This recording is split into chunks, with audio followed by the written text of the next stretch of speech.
दंडवत हो सर्वज्ञ श्री चक्रधर स्वामी हाँ दंडवत प्रणाम। निर्वचन की ये वीडियो शुरू करते हैं हम। लीला है 188 उत्तरार्थ। आज 1 फरवरी है। वीडियो नंबर 33 निर्वचन की पहली वीडियो। उत्तरार्ध 188। प्रहलाद बाईसा देव निरूपणी बटाची वाट पहने। प्रहलाद बाईसा को देव का निरूपण किया। किसका? देव। परमेश्वर का नहीं। किसका निरूपण किया? देव। चैतन्य पर परमेश्वर तो देव श्री तो देव माजा देव तो माजा देव तो श्री चक्र देव माजा मी देव।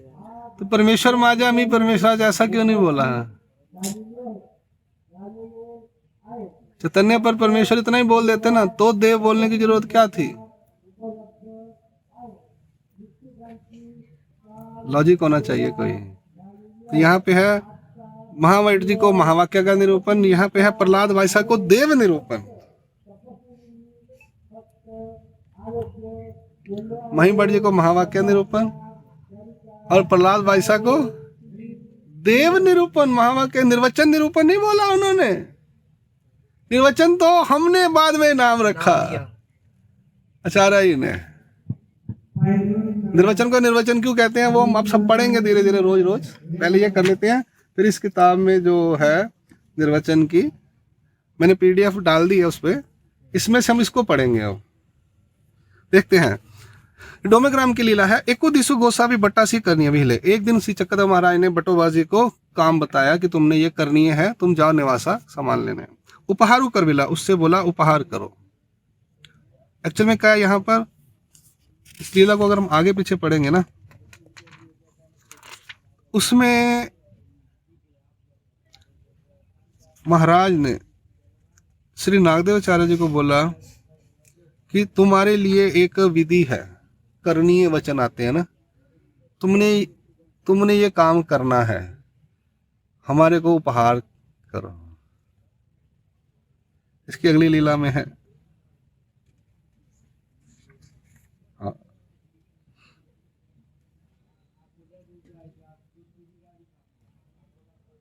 हाँ, इसके बाद इस देव निरूपण की जो सारी है लीला, इसके बाद की लीला है, वहां पर बटोबाजी से विलक्षण पूजा करवाई महाराज ने। क्या करवाई? विलक्षण। 188 9 नंबर लीला। तथा व्यतिक्रम में पूजा उपहार स्वीकार। और रेनाय के घर में खाना तैयार किया, वहां से लेकर आए। बटोबाजी ने पूजा अवसर की तैयारी की। महाराज रेनाय के अवार में गए, वहां जाकर की व्यतिक्रम में। पट्टीशाले में आसन हुआ, बट्टा करवी, विलक्षण पूजा करवेली, धूप आरती, मंगल आरती झाले। हाँ, फिर उसके बाद 190 में महाराज कहते हैं कि हाँ तुम्हारे लिए एक करनी और है। उन्होंने बोला महाराज आप, मेरे पास कुछ पैसे नहीं, कुछ भी नहीं है। नहीं, महाराज पूछे तेरे पास कुछ पैसे हैं? बोले 3 रूपए हैं मेरे पास। महाराज ने बोला इतने पैसे नहीं लगेंगे, तुम हमारी पूजा करो। और उन्होंने दूध और तूप की भोजन करवाया रात को। ठीक है जी। फिर उन्होंने 3 रुए के दूध लेकर आए और शाम के समय दोबारा से, रात के समय दोबारा से विलक्षण पूजा करवाई और दूध और तूप का भोजन करवाया। फिर महाराज कहते हैं वानरया तुमचे करनीय चरितार्थ का। ये राजमठ में एक दिन महाराज को कुछ फुरना हुई। ये बताया ये विलक्षण जो पूजा हुई है ना, व्यतिक्रम, उसके बारे में बताया। हम नीचे से ऊपर करते, ऊपर से नीचे करवाए। हम नीचे से करते ना पूजा, उन्होंने ऊपर से नीचे करवाया। वो विलक्षण। हाँ, व्यतिक्रम में पूजा उपहार। ये पूरा प्रसंग मैं आपको बताता हूँ। प्रसंग क्या है? महाराज की इच्छा है कि अब नागदेवाचार्य जी को निराकार अव्यक्त ईश्वर स्वरूप जो है उसके बारे में बताया जाए। तो वो बताया, पहले उनका मन सुबह हुआ बहा हुई, तो उन्होंने उनको सामान लेने भेजा। हाँ नहीं, चलो पूरी बात ही पढ़ते हैं। एक उद्देश्य गोसाव्यासी बट्टा करनी है विहिले, उपहारू करवेला, उपहार करने के लिए बोला। स्वामी ने कहा वानरया तुमासी का ही करनी असागा, ये तीनों लीला इकट्ठी पढ़नी है, 188, 189 और 190। तो आपको पूरा कंसेप्ट समझ आएगा कि परमेश्वर की कार्य करने की शैली क्या है। हम खाली ये पढ़ते हैं उन्होंने देव निरूपण किया, नहीं, देव तो निरूपण किया, उसके साथ उसको प्रैक्टिकली क्या करवाया। देव निरूपण इज विचार शास्त्र, देव निरूपण इज विचार है ना, आचार क्या वहां पर करवाया उन्होंने। ये तीन लीलाएं कंबाइंड हमें पढ़ेंगे इसको, तो हम तीनों पढ़ेंगे, राइट, पूरा कंसेप्ट समझेंगे कि हम जो पूजा अवसर होता है ना बाबा जी का, इससे संबंधित ही है कि वो देव निरूपण भी होगा और ईश्वर की पूजन भी होगा। हाँ बट्टा वानरया तुम्हासी काही करनी असेगा, आपके पास आपके लिए कुछ करने के लिए हम बताएंगे तो आप वो कीजिए। बटी मणितले जी जी महाराज बताएं। सुरेंद्र स्वामी ने कहा एथ पूजा करावी आनी उपहारू करावा, हमारी एथ पूजा कर, हमारी पूजा करो और उपहार करो। लोग कहते हैं देव बजावा, देव तो अंतर्गाम्य है ते कैसे नहीं बजावे पुजावे। कुछ लोग कहते हैं देव है, देव तो अंतर्गाम्य ते कैसे नहीं बजावे पुजावे ना लगे। और यहाँ महाराज कह रहे हैं चक्रस्वामी हमारी पूजा करो और उपहार करो। कितना विरुद्ध, कॉन्ट्राडिक्ट है। वो जो कहते हैं वो अव्यक्त के बारे में कहते हैं, यहाँ वही अव्यक्त जब मायापुर में आया तो वो कह रहा है ऐसा करो। देखिए बट्टी मणितले हो काजी, कहते हैं ठीक है महाराज। बट्टा सी गाठी 7 दाम होते, 6 रुपए उनके पास थे, 6 दाम थे। ते ही अर्धा चे कनिक तांदुल घेतले, आधे के उन्होंने कनक और चावल लेकर आए। तूपा लागी द्रव्य बास, और घी के लिए पैसा के हाथ में कुछ पैसे दिए। मग अपन पूजा द्रव्य अनाव्या निवास, फिर आप फूल हार लेने के लिए, फल लेने के लिए, बीड़ा लेने के लिए निवासा चले गए। गोसाविया सी बीतरीला ओट्यावरी आसन से, महाराज का अंदर के ओटे पर आसन था। प्रहलाद बाई से दर्शन आली होती, प्रहलाद बाईसा नाम की माता दर्शनों के लिए आई थी, बुजुर्ग माता थी। तिया जवली बैसलेस थी, वो पास में बैठ गए। बाईसा माता अपना खाना बना रही और कोई था ही नहीं। गोसाविया सी निरूपण कराव्या ची प्रवृत्ति, महाराज को निरूपण करने की प्रवृत्ति हो गई। प्रहलाद बाईसा ते सर्वज्ञ मणितले, प्रहलाद बाईसा को स्वामी कहते हैं। भाई तुम्ही देवो कैसा ऐसे जाना, तुम देव कैसा है ऐसा जानती हो क्या? तुम देव कैसा है ऐसा जानती हो क्या? आपको पता है क्या देव कैसे है? और उस दिन स्पेशल है, आचार्य जी की लाइफ में स्पेशल दिन है वो। श्री चक्रधर महाराज अंदर ही सोच रहे हैं कि मैं इस नागदेव को कैसे गणना मरना है, मैंने इसको योग्य कैसे करना है। ये सब कुछ छोड़ के मेरी शरण में आ गया है और मैं जो कहता हूं उसकी मेरी बात मानता है, तो मेरा भी फर्ज है मैं इसको योग्य करूं। हाँ भाई तुम्हें देवो कैसे ऐसे जाना, प्रहलाद भाई से पूछते हैं तुम्हें मालूम है देव कैसा है? मैं बाप से पूछता हूँ कि आपको मालूम है परमेश्वर देव कैसा है? परमेश्वर नहीं है, परमेश्वर महावाक्य में हमने पढ़ लिया है, वहां परमेश्वर है, परमेश्वर एक को आती, यहां है देव। यहां शब्द क्या इस्तेमाल कर रहे हैं? देव। हाँ प्रहलाद भाई से मणितले ना जी नहीं महाराज मुझे नहीं। सुरेंद्र मणितले वानरा अजुई का पाना जी, महाराज कहते हैं मन ही मन में मुंह बोलते हैं नागदेव अभी तक क्यों नहीं आया? मग गोसावी बट्टाची वाट पहाव्या उंच मड़ावरी भेजे गए। महाराज फिर इसी चक्कर महाराज बट्टोबाजी को देखने के लिए छत पर गए। कहाँ गए? छत पर देखने गए कि आज आया क्यों नहीं। पूर्वा मुख उबे राहुनी नाविक वाट पहले, पूर्व की तरफ मुख कर जिधर निवासा था, थोड़ी देर उसको देखा, अभी आ रहा, दिख रहेगा, शायद दिख जाएगा मुझे, किसको बताऊं, उतावलापन हो रहा है, आ जाए तो मैं बता दूं उसको आज। सुरेंद्र मणितले वानरा अजुई ना ये, महाराज खुद ही खुद कहते हैं अपने आप को नागदेव अभी तक नहीं आया। मग गोसावी खाली उतर ले, महाराज फिर छत से नीचे आ गए। राज मड़ांतु बीजे, फिर ऊंच मठ से राज, जो छत थी सीढ़ियां थी वो ऊंच मठ में थी, छत पर चढ़ने के लिए सीढ़ियां जो थी वो ऊंच मठ में थी। राजमठ, ऊंच मठ और प्रसन्न मठ, ठीक है। तो महाराज ऊपर गए, वहां से वापस आके फिर वापस राजमठ में आए। जैसे हमारे घर में बेडरूम अलग होता है और सीढ़ियाँ कहीं और होती हैं, बाहर होती हैं आजकल। हाँ, मग वो सभी खाली होते ले महाराज सीढ़ियों से वापिस आए नीचे, राजमठ में गए, ओटे पर आसन जाले, फिर ओटे पर बैठ गए। मग प्रहलाद बाईसा ते पूछी ले, फिर दोबारा प्रहलाद बाईसा को पूछते हैं, नहीं मग प्रहलाद बाईसे पूछी ले, फिर प्रहलाद बाईसा ने पूछा, जी देवो कैसा, महाराज आप बताओ ना देव कैसा है, देवो कैसा, देव कैसा है। सोने मणितले भाई, देवो कैसा निरूपावा, देवों का निरूपण मैं कैसे करूं। प्रहलाद भाई से मणितले, ना जी निरूपावा, नहीं महाराज आप उसका निरूपण करो। मग सर्वज्ञ मणितले स्वामी कहते हैं, देवो पाषाणाचा नव्हे, देवो मातीयेचा नव्हे, देवो चित्रीचा नव्हे, देवो काष्टाचा नव्हे, पटीचा नव्हे, धातूचा नव्हे, घडीचा नव्हे। 1 2 3 4 5 6 7 चीजें बताई। पहला है पाषाण, कहते पाषाण का देव नहीं है, पाषाण का होगा तो पाषाण फूट जाता है। मिट्टी का नहीं है, मिट्टी का होगा तो टूट जाता गिल बारिश में बिरायल, यानी मिट्टी खत्म हो जाएगी, शेप उसकी बिगड़ जाएगी। चित्री चा तरी पुसैल, चित्र का होगा तो वो चित्र पुछ जाता है। काष्टा चा तरी मोड़ा, लकड़ी का होगा तो वो लकड़ी टूट जाएगी, मुड़ जाएगी, मोड़ जाएगी। पट्टी चा तो फटेल, नहीं पट्ट का होगा, सिल्क के कपड़े का होगा तो वो फट जाएगा।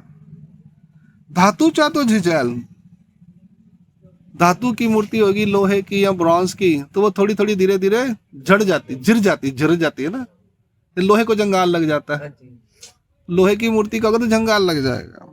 घड़ी चा तो टूटैल, घड़ी का होगा तो टूट जाएगा। अब घड़ी शब्द यहाँ किस वाचक है, यानी मटके जैसा बनाते ना लोग, बनाते होंगे कुछ बुत वगैरह। अब ये जो बात है ये कहना क्या चाह रहे हैं महाराज, महाराज कह रहे हैं कि देवी देवताओं की जो अलग अलग प्रकार की तुम चीजें देखते हो, लोग फोटो की पूजा करते हैं, लोग कहते हैं मैं कृष्ण भगवान लाया हूँ, पत्थर की मूर्ति लाया हूँ, संगमरमर की। देवताओं के मंदिरों में किसकी चीजें हैं, प्रतिमाएं हैं, संगमरमर की है ना सारे। गीता भवन जिन्हें है थोड़े, जिन्हें भी हिंदुस्तान ने सनातनियां दे रहे, संगमरमर की मूर्तियां, माता रानी की हो, शिव जी की हो, जिसकी मर्जी हो। या लोग घरों में फोटो लगाते हैं, या वो तांबे की या पीतल की छोटी छोटी लेके आते हैं, ऐसे ही करते ना। पूजा घर तुम्हारे कैसे हैं। या फिर इधर महाराष्ट्र में पत्थर रख लेते हैं, उसको रंग लगा के सिंदूर का। तो ये महाराज बताना चाह रहे हैं, ये तुम जिन्हें देव समझते हो, देवताओं को, ये 7 प्रकार के तुम घरों में पूजा करते हो। औसा के पास क्या था, लकड़ी के थे ना, लकड़ी के कृष्ण भगवान थे। तो ये कहने का मतलब है कि महाराज ने देखा कि अब प्रहलाद माई सा बुढ़ी माई है, अभी पूजा कर दी होनी, ताई महाराज को बैठी है, बूढ़ी माता है, वो भगवान के पास आई ना। तो जैसे जैसे हमारे संसार में, गृहस्थ में, दुनिया में देखते हैं लोग घरों में मंदिर बनाते हैं देवताओं के, तो उनमें यही चीजें होती हैं ले दे के। कुछ छोटे छोटी चीजें रख लेंगे, इतनी इतनी पित्तल की या तांबे की या लोहे की या लकड़ी की या स्टोन की या कपड़े की। लोग कपड़े की भी बनाते हैं, फोटो में बनाते होंगे पहले, अब नहीं, अब गीता सार आता है वो शोरूम में लगा देते हैं। अब तो ड्राइंग रूम में, सॉरी शोरूम नहीं, घर में ड्राइंग रूम होता है, वहां पे इतना बड़ा कपड़ा लगा होता है, उस पर भी फोटो होती है। अब लोगों ने गोल्डन टेम्पल की फोटो लगा के रखी है, किसी ने मक्का मदीना की, किसी ने अपने अपने मंदिरों की लगा के रखी हुई है, ग्लास लगा के, फ्रेम लगा के। तो महाराज बोल रहे हैं, नींद आ रही है, कि ये जो तुम देख रहे हो ये देव नहीं है, ये देव नहीं है। अब वो प्रहलाद भाई साहब जो है उसको कुछ पता नहीं है परमेश्वर क्या है, देवता क्या है, जीव क्या है। वो एक साधारण माता है जो हमारे घरों में होती है, पूरे हिंदुस्तान में या पूरी धरती पे।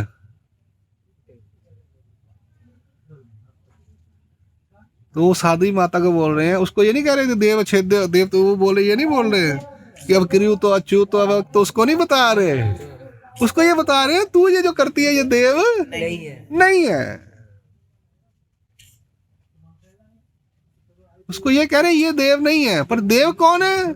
देखो अभी मजेदार बात, इसमें पूरा सीक्वेंस में आगे देखना आप। फिर क्या कहते हैं? देव तो अच्छेद्यो अभेद्यो, ना देव को छेद हो सकता है ना भेद हो सकता है। यानी जो अव्यक्त स्वरूप है चैतन्य पर, परमेश्वर तो देव, वो देव है।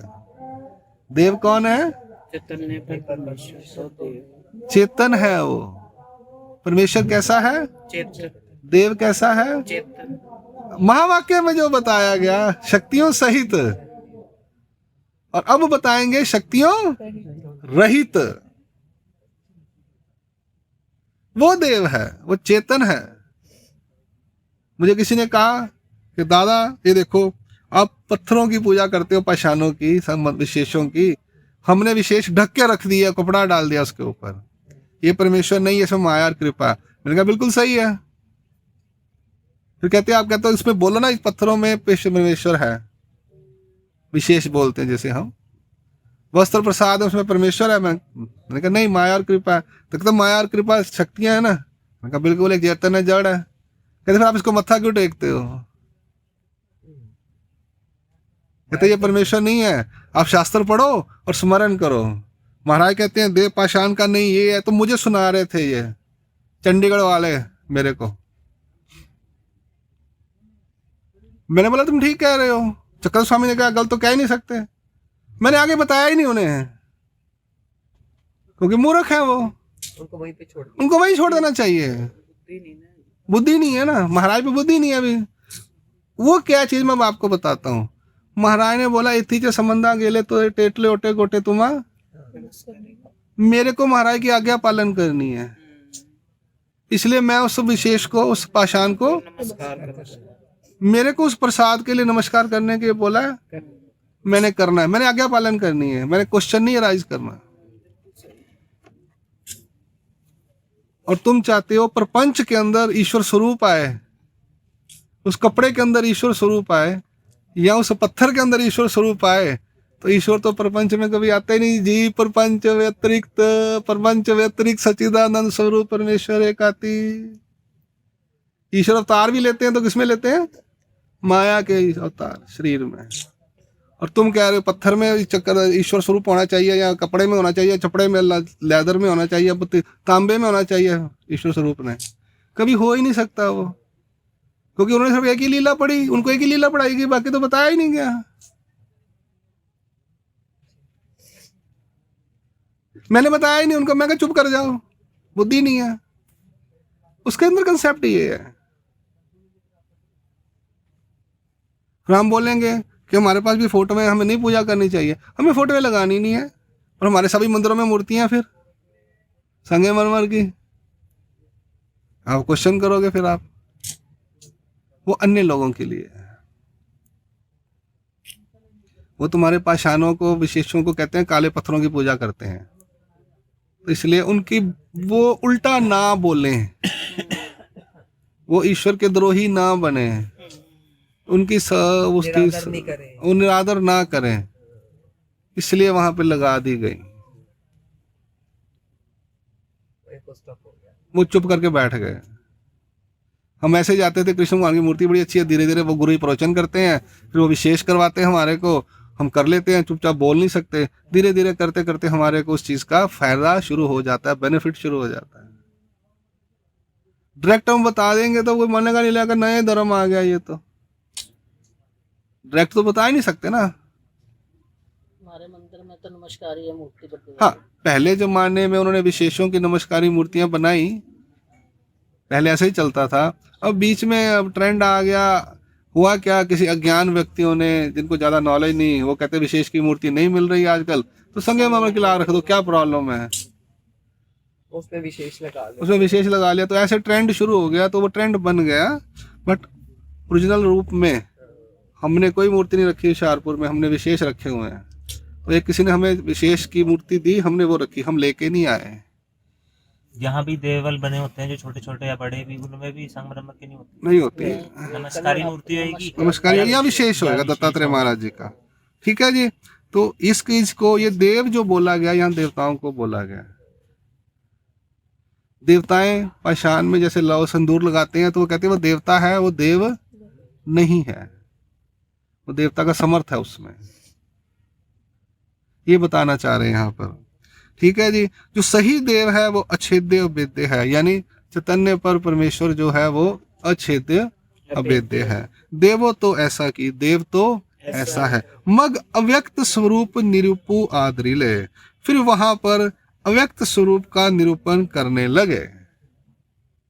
अब आए मुद्दे पे। पुड़ती मणितले, वानरा अजून ना आए, अरे वानरा अभी तक नहीं आया। मग पुड़ती ऊंच मड़वरी विजय के लिए, दोबारा से ऊंच मड़ में ऊपर गए छत पे, नावे को वाट पाई, फिर थोड़ा देखा, मग उतर ले, फिर सीढ़ियों से नीचे आए, मागोते निरूपण करवा दे, फिर दोबारा से निरूपण करने लगे। बाईसा आ गई। तब भाई से उच्च मणांतु व्यापार करते होती थी आली, वो उच्च मण में खाना बना रही थी, उसका काम ही यही था। वो आई, कहती है बाबा नागदेव तो यहाँ है नहीं, तो आप किसको निरूपण कर रहे हो? भाई साहब माता कभी निरूपण नहीं सुनती थी,